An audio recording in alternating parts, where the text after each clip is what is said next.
power steering belt's finally giving up the ghost. I've got one coming, but I can be here for a bit. I'm going to drive this a little bit on the dyno, see what it does.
Horrible.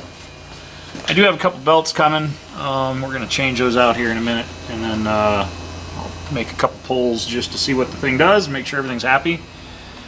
But my initial impression of this system is 2 thumbs up. I like it. I like it a lot.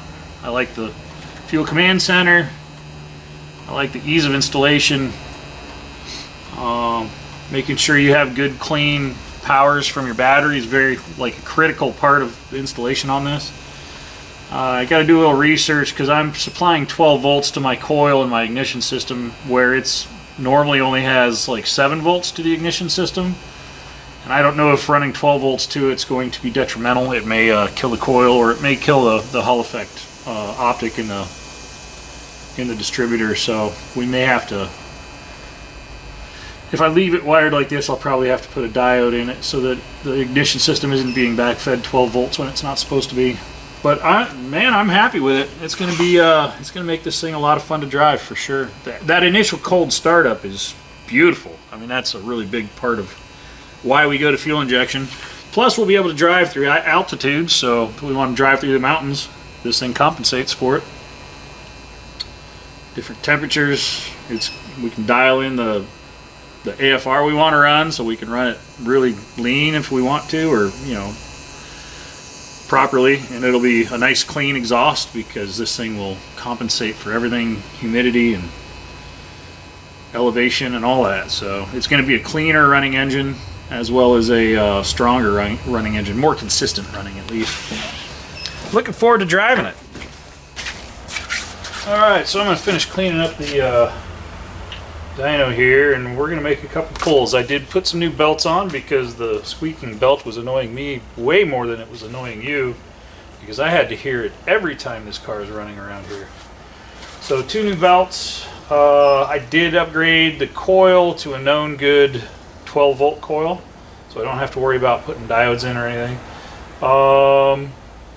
So really my wiring should be right where it needs to be, and it fires up clean, and I've got good 12 volt source to my ECM. So let me get this deck cleared off, and we'll make a couple pulls with the new fuel injection system, and we'll see what it does at its current setting. And then we're probably going to take it out and do some street driving with it, because why not? That's why we build them, is to drive them.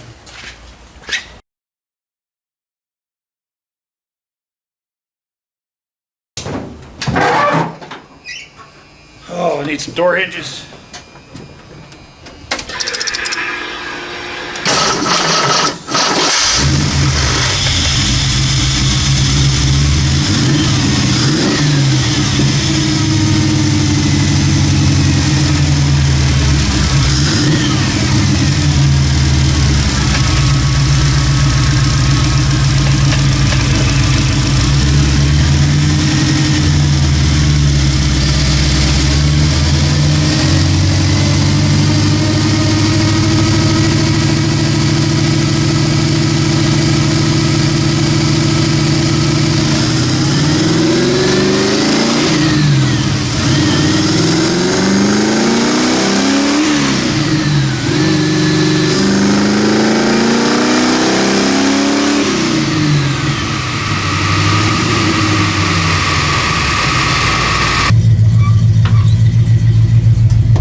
fix this.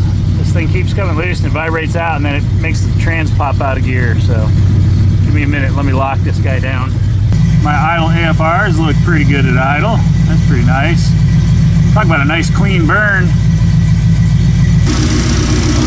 So I did some polls the other day with carburetor, and they were like 1500 to 5500, and 1500 is really unrealistic. It's way lower than I probably should have been pulling it. I'm going to do a pull 1500 to 5500 in fourth gear with this setup right now, just to see what it does. And then I'll make a couple pulls probably from 2500 to 5500, because it's a little more realistic for the range the engine would be operating in. But I still want to see what it does in that 1500 to 5500 RPM range, and I want to see the AFRs through it.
It makes great noises. The fuel system still has to learn its D-cell parameters. It's still overfueling on D-cell, but it looks really clean on the laying into the throttle and going up. Engine temp got up to 218 at the end of that pull, and it went right back down to 210. Just cruising around, it's at like 198 to 205, so it seems to be pretty under control there. All right, AcesEFI first pull with minimal driving. Oh, look at that. 200 and 253. It's got a similar graph to what I had in the carburetor, and then it's pretty flat towards after 3000 RPM. And it goes fat in that 2000 to 3000 RPM, just like I had with the carburetor, probably because I'm lugging it. So let's do a pull from 2500 to 5500. Max torque at 336. Max RPM at 483, 4800 RPM. Not bad, especially for a system that hasn't even learned anything yet. Right out of the box, 200 horse at the wheel, 253 torque. Pretty cool. And all I got to do is drive it for it to learn. I like it. All right, let's do our second pull. I'm going to do 2500 to 5500 RPM in fourth gear. It's a 1-to-1 ratio. We'll see how it likes it, see what it does, and I need to verify my throttle blades are opening all the way. I haven't done that yet, but we will figure that out here in a minute. I might have to put a throttle stop on this under the pedal because I think I have a better range on this one. Where is my pedal depressor?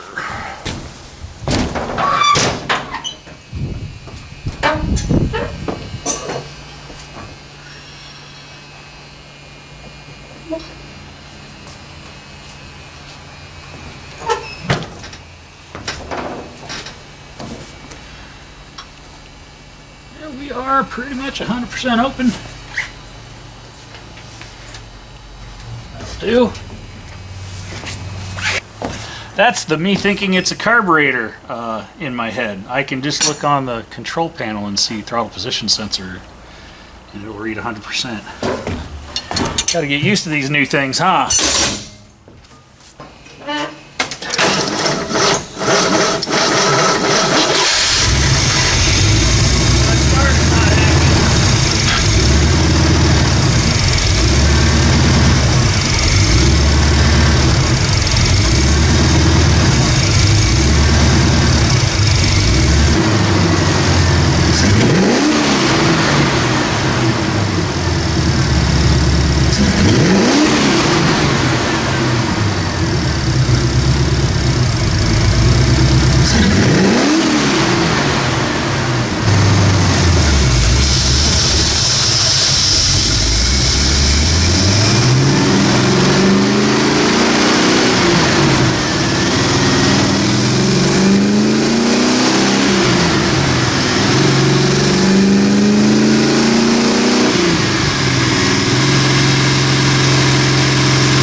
At 46, 259 and 360, 3600. Graph looks better too. It's learning. It's getting better. It's also at a different RPM range, but I'm not lugging it as bad as I was. Pretty cool. Well, I gotta move this guy out of the way. Might as well take it for a test drive. Anybody got any extra door hinges for one of these? I need to buy a set of door hinges for it.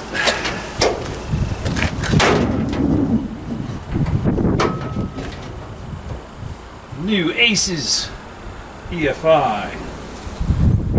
Let's see how it fires up cold. We got 0 pressure.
Well, folks, not bad.